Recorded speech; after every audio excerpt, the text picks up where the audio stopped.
El humo del incienso se aferba a la estatua de Júpiter, el dios más grande de Roma, pero es dea olea distinto. No a flores o madera sagrada, olea a lana quemada, aspera y sucia. Lucio, el hombre a cargo del ritual, movía las manos con el movimiento exacto que le enseñaron de niño. Sus guantes blancos colocaban con cuidado las entradas de un cordero joven sobre el altar de mármol. La piedra estaba fría, como siempre. Afuera, más allá de las puertas grandes del templo, se escuchaba a la ciudad. Era un zumbido constante, el sonido de miles de personas viviendo sus vidas. Unos vendían pescado en el mercado, otros discusión política en las esquinas. Niños corrían por las calles de piedra. Era un día normal, o eso parece. El sol de mediados de verano marcaba la hora sexta, la hora del día en que todo debería estar en calma o en orden. Pero Lucio sentía el peso de esa normalidad. Sentía que cada movimiento, cada palabra del ritual, era como ponerse una armadura muy pesada. Todo tenía que ser perfecto. Roma dependía de ello, le decían. Los dioses esperaban perfección. Él era el punto entre el cielo y la tierra. Y sin embargo, mientras sus labios pronunciaban las antiguas plegarias, pidiendo victoria para las legiones y prosperidad para la ciudad, sus ojos no miraban al cielo. Miraban hacia abajo, a las sombras en la base de las grandes columnas de mármol. Allí, casi escondida, había una manca de humedad. No era grande, pero no estaba allí la semana pasada. Y la semana anterior era un poco más grande que el mes anterior. Era una manca oscura, que se comía lentamente la piedra clara. Para cualquier otro era nada. Un problema de humedad, algo para que lo arreglan los trabajadores. Para Lucio, era una grieta en la realidad. Era una señal silenciosa de que algo, en lo más profundo de la ciudad, estaba muy mal. Y esa manca era su mentira privada, su secreto. Mientras todos confiaban en los rituales y en los dioses, él miraba y se pequeña en prueba de decadencia. ¿De qué sirven las palabras al cielo, si la tierra misma se estaba pudriendo por debajo? Había informado de la manca, por supuesto. Le había dicho a los otros sacerdotes.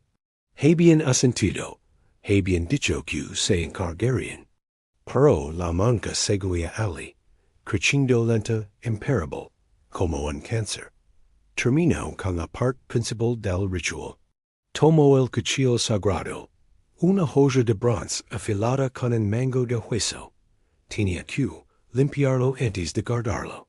Lo sumergió en un cuenco de agua y lo secó con un pano de lino suave. Al acercarlo a la luz de una lámpara de aceite para ver si quedaba alguna mancha de sangre o creó algo pequeño para extrago. La llama de la lámpara se reflejó en el filo del cuchillo. Debería haber sido una línea de luz recta y firme. Pero no lo fue. La luz bailaba, temblorosa, inestable, como si el propio metal estuviera nervioso, como si tuviera miedo. Lucio parpadeó. Lo volvió a mirar. Tal vez era su mano cansada. Tal vez era el humo del incienso que le hacía lagrimar los ojos. Bajó el cuchillo, incómodo. No era un hombre que creyera en presagios tontos. Era un hombre de rutina, de orden. Pero un frío extrago, que nada tenía que ver con el aire del templo, le subió por la espalda. En ese momento, justo cuando iba a guardar el cuchillo en su caja de madera, el mundo se detuvo. No hubo aviso, no hubo trueno. Fue un sonido que venía del bajo. Un crujido profundo sordo, que no se escuchó tanto con los oídos como que se sintió en los huesos. Fu el sonido de un hueso enorme rompiéndose. Pero no era un hueso de animal. Era como si el hueso de la tierra, la columna vertebral sobre la que se construyó Roma, se hubiera quebrado. El suelo bajo sus pies se estremeció. No fu un temblor violento que lo tirara al suelo. Fu un solo movimiento, una sacudida poderosa y breve, como un golpeteo desde las profundidades. Las lámparas de acid colgantes se balancearon, lanzando sombras locas por las paredes. El humo del incienso se dispersó en remolinos caóticos. Lucio se agarró al borde del altar de mármol. La piedra fría ahora vibraba bajo sus palmas.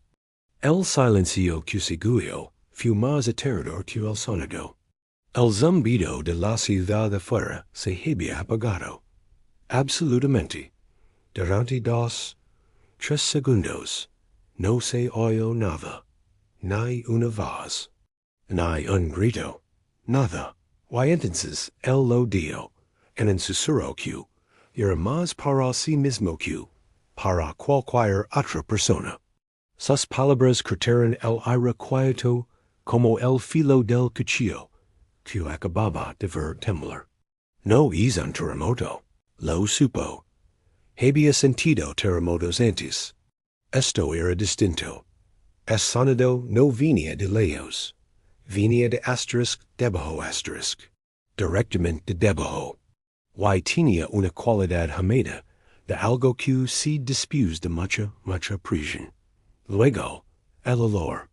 Luego un segundo, después del crujido. Un golpe en la cara, en la garganta, en el estómago. No era el olor a polvo de las piedras que caen. No era el olor a miedo. Era un olor dulzón, pesado, trido. Era el olor de algo que había estado escondido, encerrado en la oscuridad durante siglos, y que de repente se liberaba. Olía a podredumbre orgánica, a desperdicio, a enfermedad. Olía a cloaca. A las profundidades de la gran cloaca de Roma, la asterisk cloaca máxima asterisk, que corría como un río oscuro bajo los pies de la ciudad, levando los desechos de 1,000,000 de personas hacia el Tiber. Pero este olor era 1000 veces más concentrado. Era como si alguien hubiera abierto de golpe la puerta del inframundo, y hubiera dejado salir su aliento. El hedor lo envolvió. Le entró por la nariz y le quemó la garganta. Le llenó la boca con un sabor metálico y asqueroso. Su estómago se revolvió. Sin poder controlarlo, Lucio se dobló, apartándose del altar. No vomitó comida. Vomitó las palabras, las plegarias vacías que acababa de recitar. Tosió con violencia los hoyos llenos de lágrimas provocadas por el gas fétido. Mientras toja, agarrado al mármol, su mente, entrenada para el orden, intentó encontrar una razón. Una rotura. Una gran tubería rota. Eso tenía que ser. La cloaca principal, la gran arteria de la sociedad de la ciudad, se había reventado. Pero es crujido. Es olor que hablaba de siglos de acumulación. Una simple rotura no explicaba aquel sonido de muerte estructural. No explicaba este silencio total, que ahora se rompía con los primeros gritos de pánico, lejanos y agudos, que subían desde las calles. Algo se había roto, algo fundamental. Y el problema no era que algo hubiera entrado en Roma. Era que Roma, su parte más vieja y olvidada, su propio vientre podrido, estaba saliendo a las. El silencio, después del crujido, duró menos de un latido. Luego, el mundo explodó en sonidos. Gritos. No gritos de pelea o de fiesta, sino un sonido agudo y crudo, hecho de pura miedo. Sonaba desde el foro, la plaza principal, justo afuera del templo. Su mente sacerdote, acostumbrada a la calma y el ritual, se apagó. Algo más viejo, más básico, tomó el control. Empujó las pesadas puertas de madera del templo, y el panorama le golpeó los sentidos.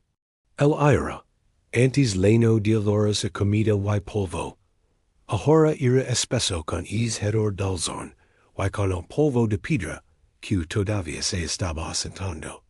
El sol de mediodía iluminaba una escena que no tenía sentido.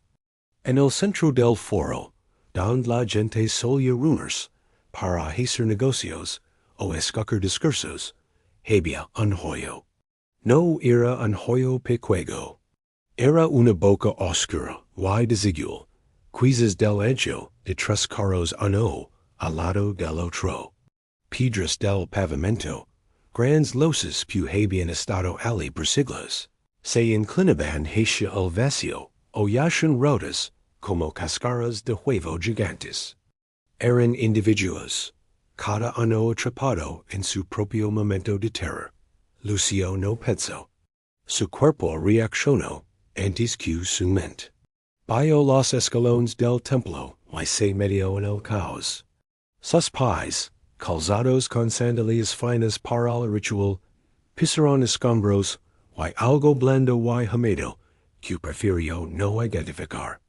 No caminaba como un sacerdote, con esos pasos medidos y solemnes.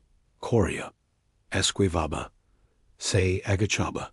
Era el movimiento de un animal, puro instinto de supervivencia, y de un impulso extraño de moverse hacia el problema, no lejos de él. Vio a una mujer joven, su vestido de un verde brillante desgarrado desde el hombro, parada quieta como una estatua, mirando las manos vacías. Pasó junto a un niño. No podía tener más de 5 ecos, que larraba gritos no por su madre, sino por un solo zapato que había perdido en la confusión. El tiempo ya no eran horas del día. El tiempo ahora eran los latidos de su propio corazón. Un tambor frenético golpeando contra sus sienes. Cada latido era un segundo perdido. Una oportunidad que se escapaba. No se dirigía a ningún sitio en concreto. Hasta que lo vio. Cerca del borde del hoyo, una losa de piedra enorme, parte del pavimento derrumbado, se había caído de cierta manera que formaba una especie de cueva. Y de debajo de esa losa salía una mano vieja, con venas marcadas y nudillos gruesos, arenando débilmente el polvo de la cal. Lucio se arrodilló. El hedor era más fuerte aquí, mezclado con el polvo. El sonido de la gente era un rugido a su alrededor, pero lausa había un silencio aterrador. Agarró el borde de la piedra. Pesaba una tonelada. No había manera. Miró a su alrededor, buscando ayuda, pero todos los hoyos estaban cegados por su propio pánico. Entonces miró hacia abajo, a sus propias manos. Llevaba puesta la toga ceremonial, la toga pretexta, blanca con una franja ancha de púrpura. Era la marca de su rango, de su autoridad como sacerdote. Un símbolo sagrado, casi intocable. En ese momento no vio un símbolo, vio una cuerda, vio una herramienta. El broche se soltó, y la pesada tela de lana cayó de sus hombros. La agarró, y con un movimiento que le hizo crujir los músculos de los brazos, empezó a rascarla. No era fácil. La lana era gruesa fuerte. Chateando, usando un borde afilado de una piedra rota, logró hacer una larga rasgadura y luego otra. En segundos, la toga más fina de Roma era una serie de tiras fuertes, trenzadas torpemente en una cuerda improvisada. Fue su elección. El momento irreversible. No había un dios que le dijera que lo hiciera. No había una regla. Solo había una mano que se movía, y una herramienta a su disposición. Arrastró un extremo de su cuerda de lana hacia la mano que salía de debajo de lazo. Agarrate. Gritó, sin saber si la persona podía oírlo. Le envolvió la tela alrededor de la muñeca, lo más fuerte que pudo, haciendo un nudo tosco. El otro extremo lo ató alrededor de su propia cintura.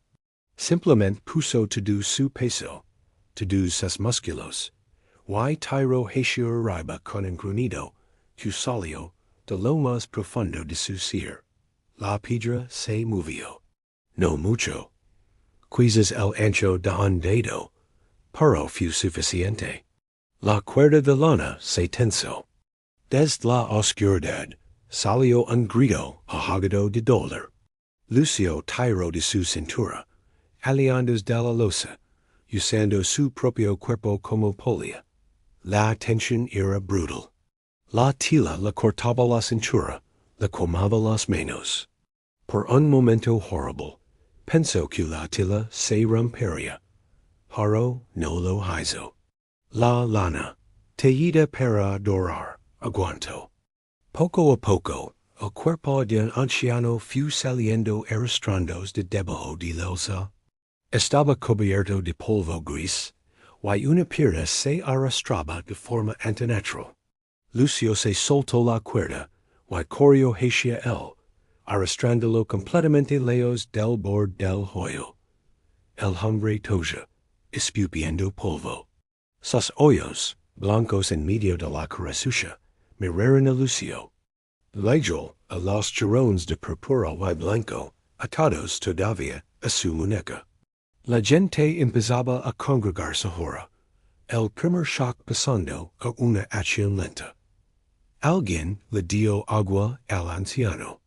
Lucio se levantó, sus buenas ropas interiores, ahora tan sucias, y rotas como las de cualquier otro, miró hacia el hoyo. Tenía que saber. Tenía que ver. Se acercó al borde, con cuidado, sintiendo como la tierra crujía bajo sus pies. El hedor aquí era insoportable, un golpe físico. Se tapó la nariz y la boca con el brazo y miró hacia abajo.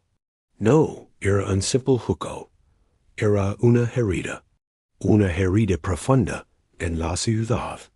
La luz del sol entraba y revelaba capas. Primero la tierra, luego piedras de cimentación viejas, luego ladrillos. Y más abajo se veían las paredes curvas, antiguas, hecas de piedra enorme, las paredes de la cloaca máxima. La gran cloaca no estaba rota, estaba abierta, como si una mano gigante hubiera arrancado la cal que la cubría. Y dentro de ese túnel oscuro, que había transportado la sociedad de Roma desde los tiempos de los reyes, se veía movimiento. No era agua fluyendo, no con la fuerza habitual. El agua estaba allí sí, pero no se movía hacia el río. Estaba quieta. Y mientras él miraba, congelado por la comprensión, vio como el nivel, lentamente, de manera casi imperceptible, asterisk subía asterisk. Un milímetro, luego otro. El agua negra, espesa, brillante de desechos, estaba ascendiendo, llenando el túnel. Buscando salir por esta nueva abertura. No era una ruptura, era una inversión. El río Tiber, al que la cloaca siempre pasaba, estaba más alto que la ciudad. La prisión había reventado el punto más débil. El Tiber ya no recibía la basura de Roma. Se la estaba devolviendo. El anciano, a quien dos hombres ahora ayudaban a ponerse de pie, encontró la mirada de Lucio. Tosió una vez más, y sus palabras no fueron un grito, ni una plegaria. Fueron una simple, terrible observación. El río sube, dio el hombre, su voz ronca por el polvo.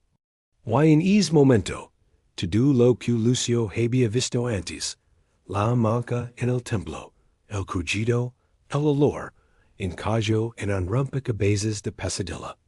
Esto no era un accidente de construcción. Era un fallo total del sistema. La ciudad no se estaba derrumbando por un ataque. Se estaba ahogando.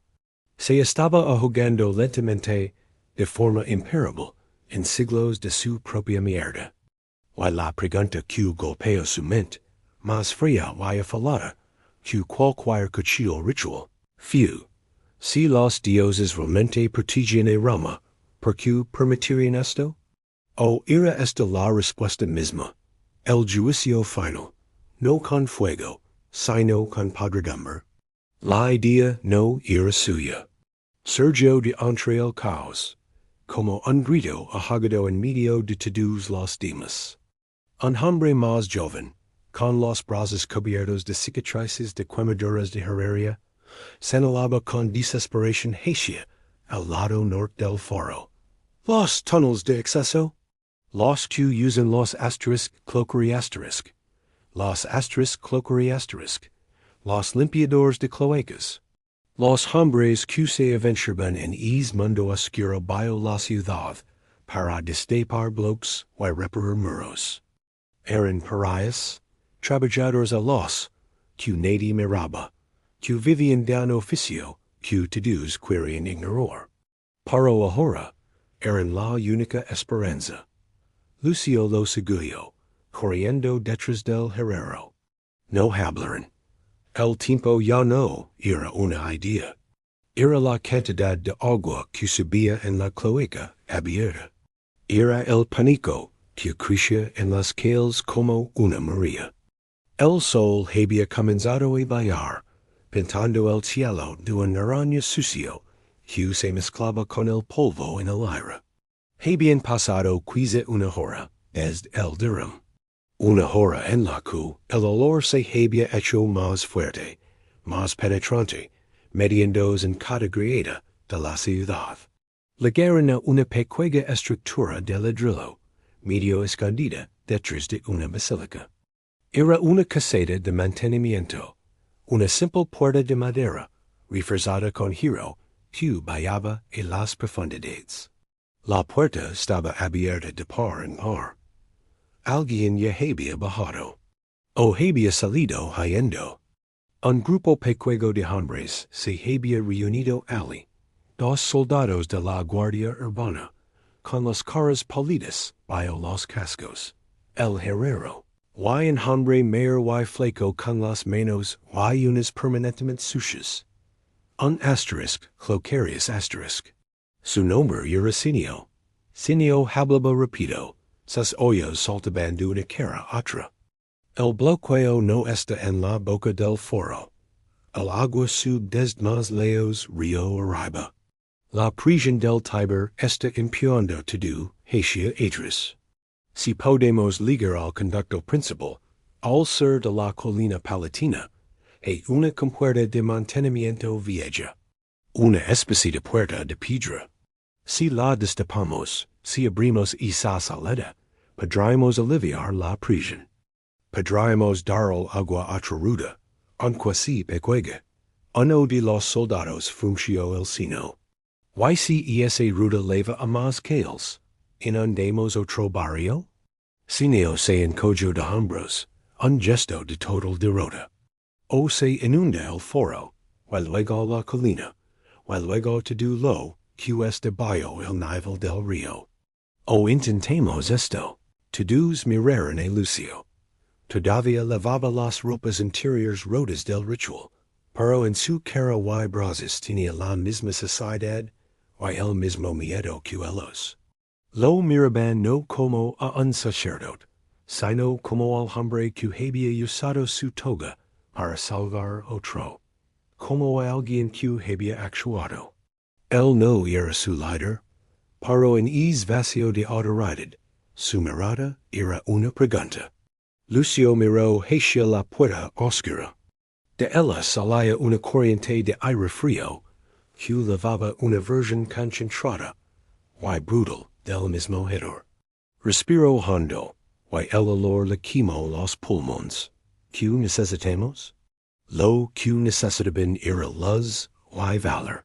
Si neo tinea algunas lámparas de aceit con vidrio grueso, de las que usaban abajo, Lucio tomó una. El herrero encontró una barra de hierro una palanca. Los soldados tenían sus espadas, que no servirían de nada contra la piedra. Bajarán. Los escalones eran empanados, irregulares, talados en la piedra hace siglos. El aire cambiaba con cada peldaño. El calor del verano desaparecía, reemplazado por un frío húmedo que se pegaba a la piel. El sonido de la ciudad se desvaneció, ahogado por el goteo constante de agua y un zumbido bajo. El sonido agua moviéndose en la oscuridad. La luz de lámpara de Lucio era un pequeño mundo tembloroso que mostraba paredes de ladrillo antiguo cubiertas de una baba brillante y negra. Caminaron quizá 10 minutos, doblando por pasajes bajos, donde tenían que agacharse. Senio iba al frente, moviéndose con una familiaridad triste. Finalmente, se detuvieron. Delante de ellos, el túnel principal por el que caminaban se unía a uno más grande. Se podía oír el agua allí, un sonido más fuerte, un gorgoteo perezoso y pesado. Y se podía ver. El agua negra brillaba a las de las lámparas. Estaba a solo un par de pies del arco del túnel donde ellos estaban. Y mientras observaban, una botella rota, luego un trozo de madera, flotaron lentamente, moviéndose hacia ellos. La confirmación definitiva. El flujo se había invertido. El agua subía implacable. Una María helada que devoraba centímetro a centímetro el aire, que les cuidaba. Atrapados en las entrañas de Roma, en túneles antiguos que nunca debieron ser explorados, un grupo de supervivientes luchaba contra el pánico. Las paredes de piedras sudaban un frío mortal, y el eco de sus respiraciones, agitadas se mezclaba con el goteo constante que anunciaba su fin. Eran soldados, mercaderes, ciudadanos comunes, y entre ellos, un hombre cuya fe era lo único que no se había jodido, el sacerdote Lucio. Sus rostros, iluminados por la temblorosa llama de una única antorcha, reflejaban la desesperación. Habían golpeado muros, gritado hasta quedarse sin voz, pero la única respuesta era el murmullo creciente del agua. Entonces, uno de los soldados, con los ojos desorbitados, señaló hacia arriba. Un pequeño cuadrado oscuro en el techo. Un conducto de inspección apenas más ancho que los hombros de un hombre. Era antiguo, agrietado, y de su interior emanaba un olor a tierra húmeda y olvido. Nadie sabía a dónde conducía, si era una trampa o una salvación. El silencio se apoderó del grupo. ¿Quién se atrevería? El conducto parecía una tumba vertical, un passage directo a las fauces de lo desconocido. La idea de arrastrarse por esa oscuridad claustrofóbica era casi peor que la certeza de ahogarse. Lucio observaba los rostros de su gente. Vio el terror en los ojos de una madre que abrazaba a su hijo, la resignación en la mirada de un veterano curtido en 1000 batallas. Su corazón, un tambor desbocado en su pecho, le gritaba que hiciera algo. Pero, ¿qué podía hacer él? Era un hombre de palabras, de plegarias, no de acción. Sus manos eran para bendecir, no para exclamarlos. Por un instante, la duda lo asaltó como un demonio. ¿Dónde estaba su Dios en ese momento? ¿Por qué los había abandonado en esa cripta acuática? Sintió como su fe, la roca sobre la que había construido su vida, se agrietaba bajo el peso de la desesperanza. El agua ya le legaba a las rodillas. Entonces miró la antorcha. Su lama, pecuega y fragile, seguía luchando contra la oscuridad, negándose renders. Y en esa pecuega danza de luz, Lucio encontró su respuesta. No era una señal divina, en hay una voz celestial. Era algo más simple, la responsabilidad. Estas personas confiaban en él, no solo como guía espiritual, sino como un pilar en medio del caos. Su fe no era un escudo para protegerse, sino una herramienta para proteger otros. Se erguió, el agua salpicando su alrededor. Yo ayer, dio, su voz resonando con una calma que sorprendió a todos, incluido a él mismo. No hubo protestas, solo miradas de asombro y un atisbo de esperanza renovada. Entregó sus sandalias y la túnica exterior, cuidándoos con la ropa más ajustada. Un soldado le ofreció un pequeño cuchillo. Por si acaso, murmuró. Lucio lo aceptó, sintiendo el frío acero en su mano. Con la ayuda de dos hombres, se alzó hasta la abertura. El aire que salía del conducto era rancio y espeso. Tomó la antorcha, la seguró en su boca, mordiendo un trozo de tela enrolado en el extremo, y se introdujo en el agujero. Lo primero que sintió fue la prisión. Las paredes lo abrasaban frías y ásperas, raspando su piel. El mundo se redujo a ese túnel opresivo. Abajo las caras de los demás eran solo mancas pálidas, que se aleaban. Comenzó a arrastrarse. Codos, rodillas, abdomen. El movimiento era lento, agónico. Cada centímetro ganado era una victoria. La luz de la antorcha apenas iluminaba un par de metros por delante, creando sombras monstruosas que danzaban en las paredes irregulares. El sonido de su propia respiración era un rugido en sus oídos, acompañado por el raspo de su cuerpo contra la piedra. El miedo, crudo y visceral, intentaba paralizarlo. La claustrofobia lo envolvía como un sudario. Imaginís de derrams, de cuidar atrapado para siempre en esa tumba de piedra, asaltaban su mente. Recitó una plegaria en voz baja, no para pedir ayuda, sino para anclar su mente. Las palabras se convertían en un ritmo, un mantra que lo empujaba hacia adelante. El túnel giraba, subía y bajaba. En un momento, una sección se estrechó tanto que tuvo que exhalar todo el aire de sus pulmones para poder pasar, sintiendo como las rocas le aplastaban el pecho y la espalda. El pánico lo inundó, pero luchó contra él, obligando a sus músculos a seguir moviéndose. El calor de la antorcha le quemaba la mejilla. El humo le irritaba los oídos, haciendo olor. El túnel estaba lleno de sorpresas desagradables. Telaragas tan gruesas como el hilo se le pegaban a la cara. Raíces nudosas sobresalían de las paredes como dedos esqueléticos, amenazando con enganchar su ropa.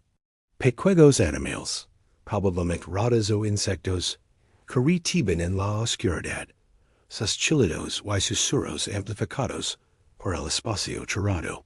Cada sonido era una amenaza potencial. De repente, su mano se hundió en algo blando y húmedo.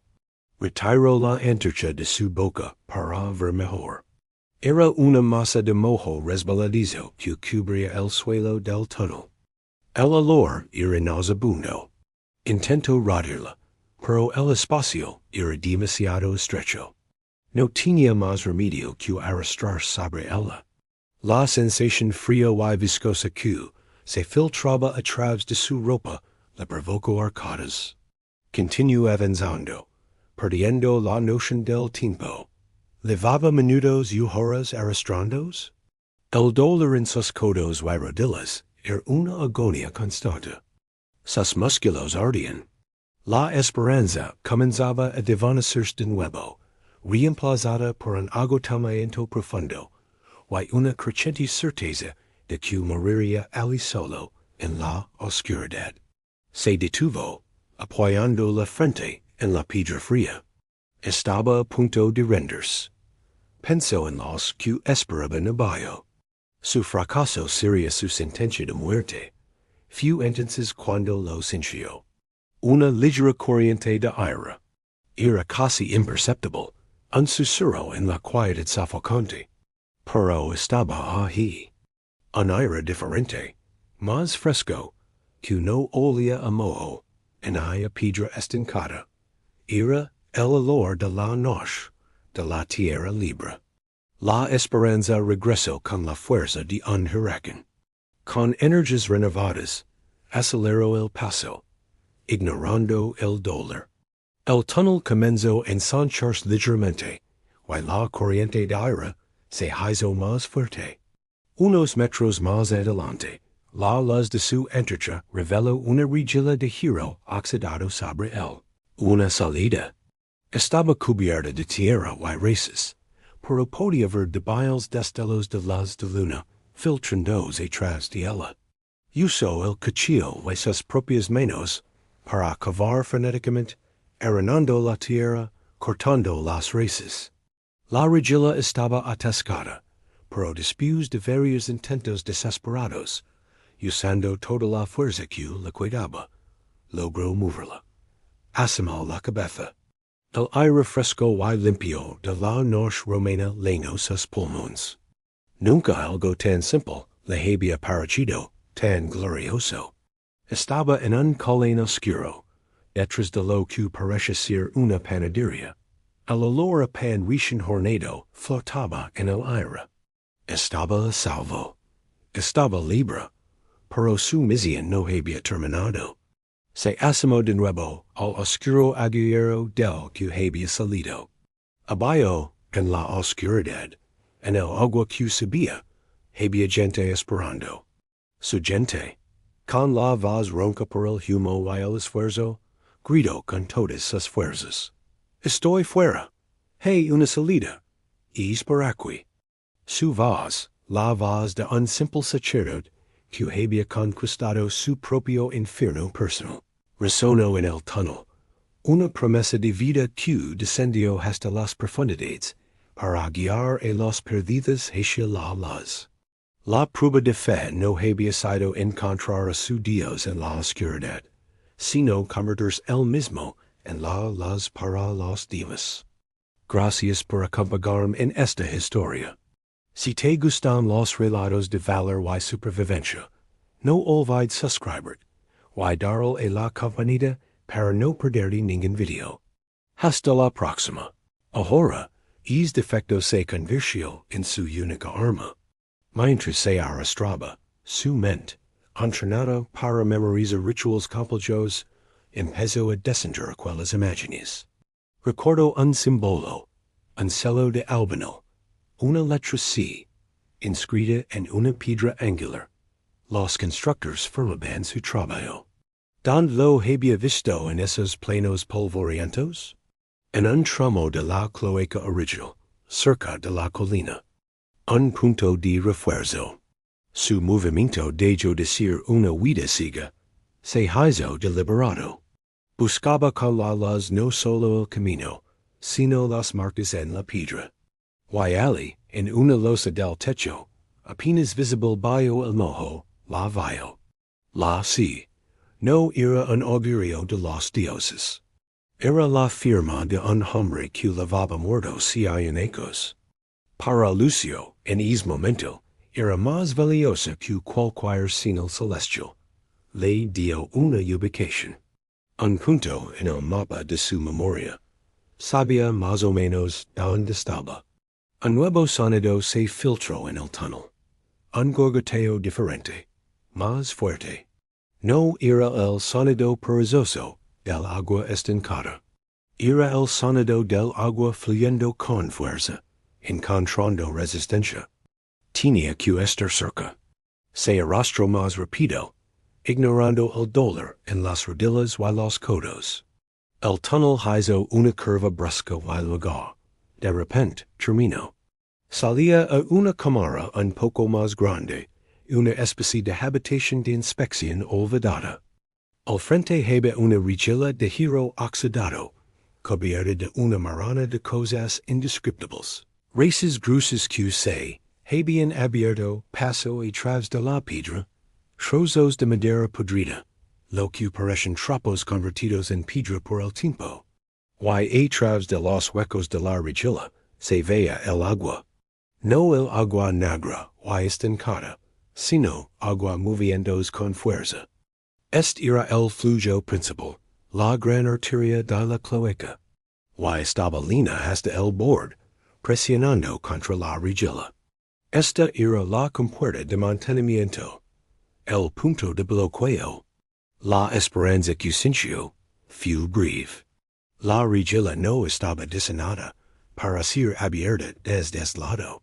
Estaba incrustada en la piedra, sus bisagras enterradas y fundidas en una masa de óxido y sedimentos.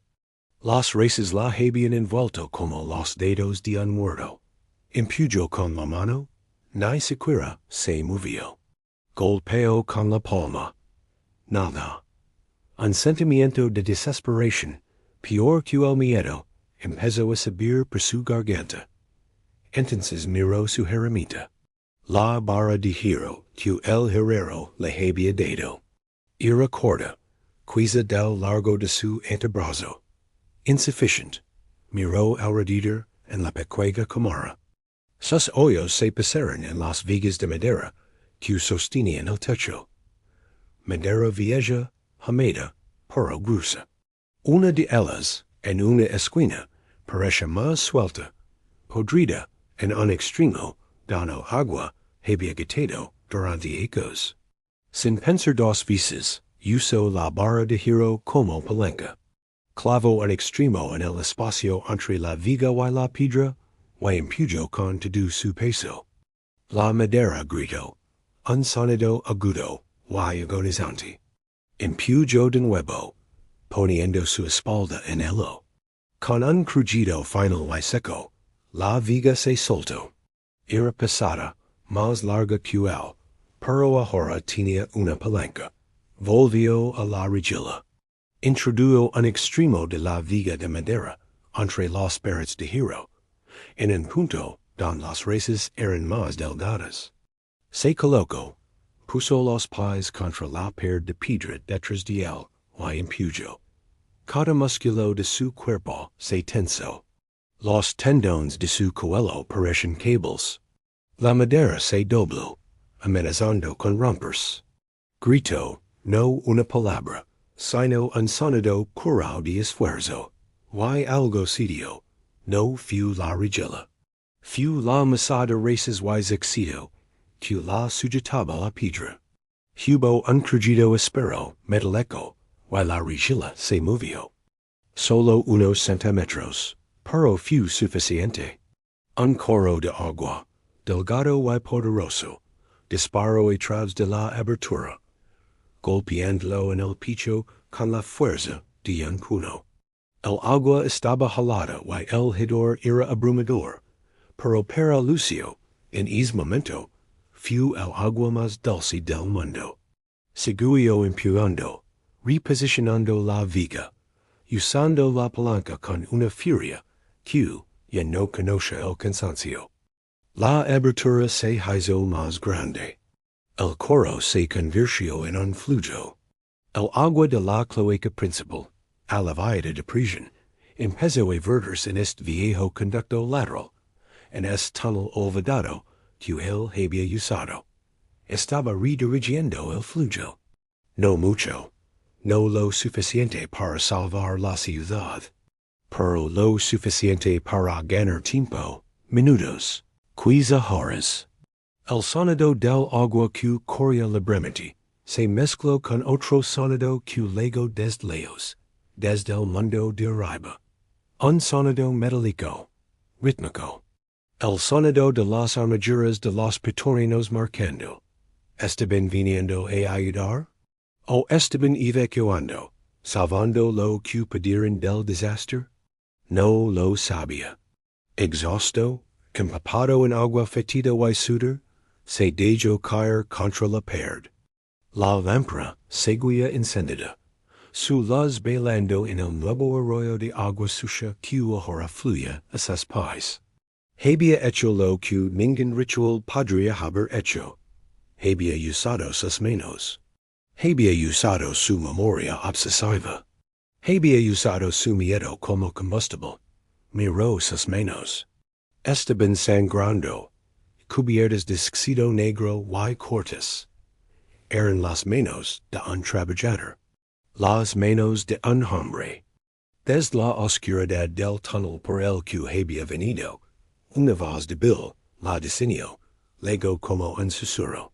¿Sacerdote? ¿Vives? Lucio tomó aire para responder, pero la voz que salió no era la de un sacerdote pidiendo ayuda. Era áspera, rota por el esfuerzo, pero clara. Solo dio dos palabras, dirigidas a la oscuridad, a la ciudad, y a la parte de sí mismo que había cuidado atrás en el templo. Por mí, gruñó.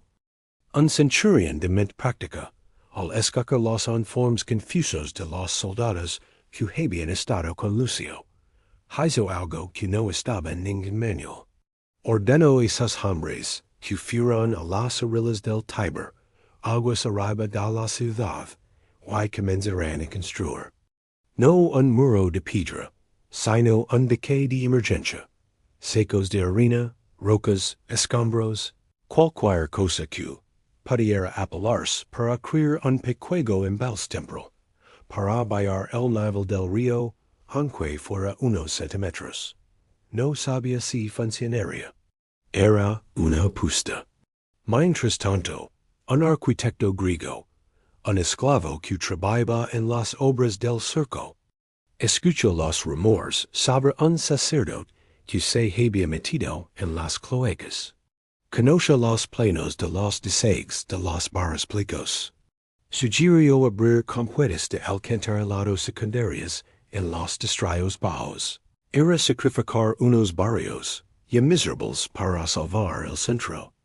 Los magistrados aterrorizados dieron la orden. Fueron 48 horas de una lucha sucia, silenciosa y anónima. Los hombres del centurión trabajaron turnos incesantes en el río. Encontraron otras dos compuertas de mantenimiento y las forzaron abierto. Lucio, inconsciente con fiebre en una celda cercana al templo, no supo nada de esto. Lo que él había comenzado, es pequeño desvío de agua podrida en un túnel olvidado, había dado el tiempo justo.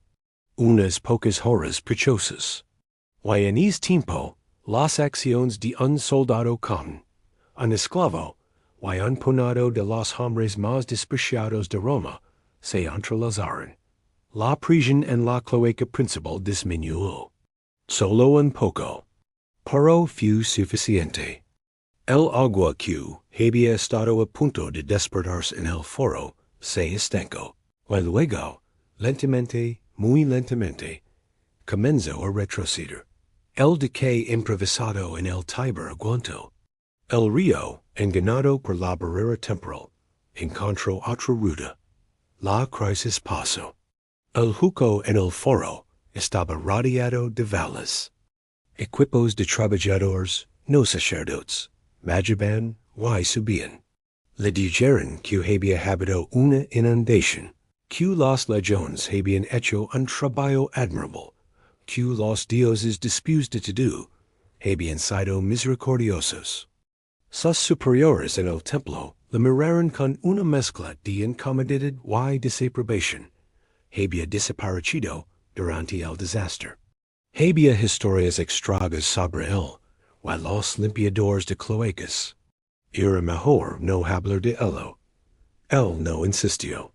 Al recuperarse, fue a buscar a Sinio. Lo encontró sentado en un banco cerca del río, comiendo un trozo de pan duro. Se sentó a su lado. No intercambiaron grandes discursos. Sinio señaló con la cabeza hacia agua, ahora fluyendo en su dirección correcta. Vaya, dijo simplemente. Sí, respondió Lucio, Es fu to do el monumento que tuvieron. Ahora, en ano después, la armadura de la normalidad nunca volvió a cerrar del todo alrededor de Lucio. Había renunciado a la toga presta, al rango alto. Sus compañeros pensaban que era por la convalescencia, por el shock. Él sabía que era porque no podía estar de pie en es altar, y pretender que el mundo funcionaba con plegarias no escuchadas. El peso del cambio no era una lección, ni una moral. Era algo físico. Era el sabor del agua podrida que, algunas noches, encría sentir en el fondo de su garganta cuando se despertaba, sobresaltado. Era la sensación en sus palmas cicatrizadas cuando agarraba un mango de herramienta para arreglar un estante. Una sensación que le resultaba más verdadera que sostener un cuchillo ritual. Era el silencio compartido cuando, en una calle polvorienta, se cruzaba con Sinio, y un simple asentimiento con la cabeza era un libro entero. Roma no se había rendido. Había sido salvada, no por un hero. Pero ambos, el hombre y la ciudad, levaban para siempre las mismas marcas ocultas, las cicatrices de un día que se perdió en la historia, pero que nunca se borraría de la piedra o de la carne. Dio una última mirada al clavo oxidado en el altar, un objeto común junto al oro y al mármol. Luego salió del templo, entrando en la luz del sol de la mañana. En el foro, el parche de piedra nueva en el suelo, ligeramente más clara que la rediba, brillaba bajo el sol. La gente pasaba por encima sin mirar, inmersa en sus vidas, en sus dramas pequeños, en su creencia de que la ciudad era eterna y inquebrantable. Lucio caminó entre ellos, un hombre común. Sus cicatrices ocultas por la tela de su túnica se sostenía no por pilares de mármol, sino por clavos oxidados en la oscuridad, y por la voluntad silenciosa de hombres que se negaban a rendirse, aunque nadie supiera sus nombres. El día se terminaba, pintando las nubes sobre el río con el mismo color naranja sucio que había tenido el día del derrame. Lucio caminaba por la orilla, lejos del bullicio de los mules.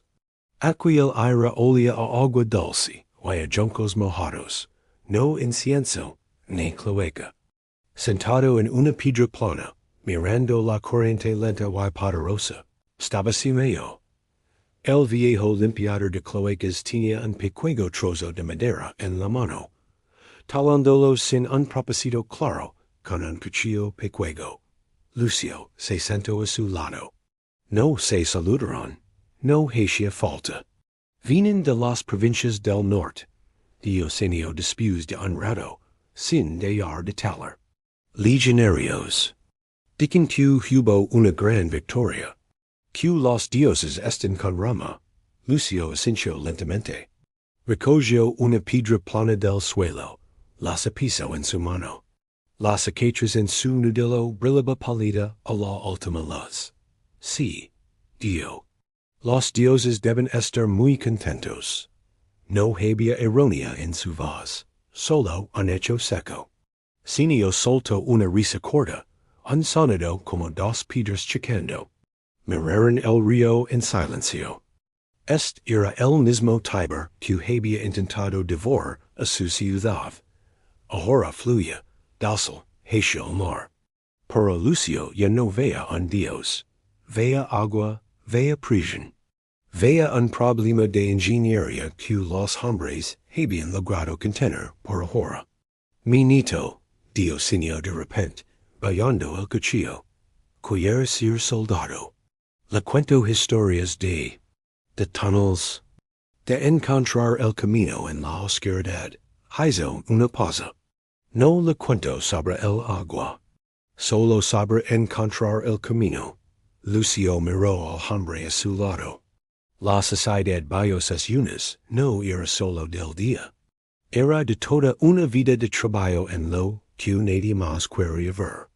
Es trabajo, y esa voluntad de entrar en la oscuridad, había salvado más de lo que cualquier discurso en el Senado podría salvar. Es una buena historia, dijo Lucio. Dejó caer la piedra plana. Cayó en la orilla blanda, sin hacer ruido. No era un sacrificio a un dios del río. Era solo una piedra que volvía a la tierra. Se puso de pie, los huesos le crujeron. Sinio siguió talando. No se despidieron. Nunca lo hicieron. De camino a su pequeña casa cerca del archivo, Lucio pasó por el foro. Las sombras de la noche se alargaban. Una pareja joven pasó riendo, señalando la luna que empezaba a salir. Pasaron por encima del parche de piedra nueva, sin siquiera notarlo. Él se detuvo. Puso el pie directamente sobre la piedra clara. Sintió sus olidas, su frialdad a través de la suela de su sandalia. No era un monumento, era una reparación. Un parche en el suelo, igual que las cicatrices en sus manos, eran parches en la piel. Nadie lo contaría. No habría estatuas de cieno, o del centurión o del arquitecto esclavo. Su historia se disolvería, como la sal, en el agua del río, invisible pero siempre presente. Roma seguiría adelante, contando historias de dioses y heroes, de grandes hombres y victorias brillantes. Pero debajo, sosteniendo todo, estaría la memoria de la piedra. La memoria del clavo oxidado. La memoria del día en que la ciudad no se salvó por la fe, sino por las manos sucias y temblorosas de hombres comunes que, en la oscuridad total, eligieron no rendirse. Lucio levantó la vista hacia el cielo, ahora tachonado de las primeras estrellas. No buscó constelaciones, en señales. Solo respiró el aire de la noche, que por primera vez en un año no le recordó a nada más que a la she misma. Luego se alejó, fundiéndose con las sombras, otras cicatrices más caminando sobre la piel cicatrizada de la ciudad eterna.